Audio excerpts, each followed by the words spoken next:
Crane and the Cowboy with you once again, June 2nd. And a few weeks ago, we talked about the California primary and how it might be a make or break for whoever the Republican nominee was going to be. Well, Donald Trump is the presumptive nominee. He is campaigning here. In fact, we'll tell you a little bit about his visit to Sacramento last night.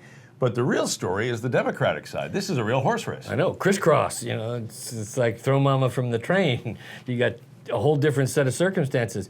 This is going to be a barn burner because right now they're tied. And she was ahead by, what, 20 points a few months ago? So I think the fight's still on the Democratic side, and there's that cloud that's hanging over this Democratic race. Well, it's interesting.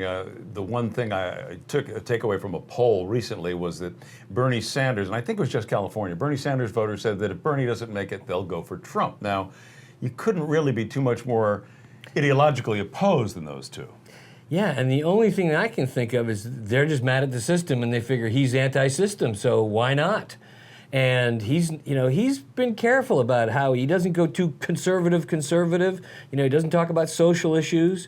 He doesn't talk about abortion. He doesn't talk about gay marriage. And I think that's helping him in some respects because independents go, oh, he's talking about the economy and national security. So that's what's helping. You know, my dad has a famous line around our family. He would say about an individual who's kind of not getting it done, this guy would screw up a free lunch. And this is what we're seeing from some of the Republican hierarchy. Not so much the old warriors like Bob Dole who's come out for Trump or Newt Gingrich, but now we're seeing that incumbent Republicans like a Lindsey Graham, they are saying, and even Kasich, the governor of Texas, well, he'll be in Cleveland, but he won't be attending the convention. Lindsey Graham says, and he had sour grapes early on, he's not going to watch. He's going to be able to watch the convention on TV. He wants to. Why go there? And these are gentlemen in the Republican Party who have been going for decades.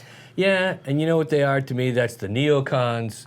It's the old guard who's not quite the old guard. Bob Dole remembers what happened when he didn't win, and he remembers how heartbreaking that was. And they want to win.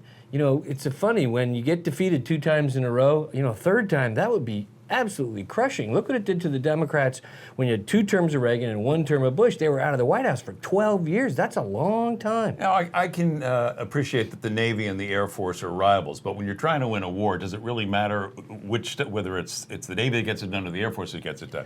You're trying to win a victory here, and I think right now with Trump, it's not looking too bad, because if it's Hillary and she gets indicted, she's out of the picture. Bernie is so far left, he could be tough for a lot of Americans at some, but you have a real chance to take back the White House. And they're going to try and screw it up by, you're not seeing my views the way we traditionally see them, Mr. Trump, so we're not going to support you. And part of it to me is this Republican intelligentsia who claims to be for the little guy, only they haven't met any little people. And they claim that they're all concerned about the great issues of our day, but quite frankly, they'd rather have Hillary Clinton so they could raise money off and say, oh, look, we need to get rid of her in 2020. No, you don't. You need to get rid of her now. You got to kill it right now. You got to cut the head off the snake. And these guys, I think they're doing it for financial gain and their own egos. Well, we had a chance to meet with Donald Trump briefly last night. We'll tell you about his appearance in Northern California in just a bit.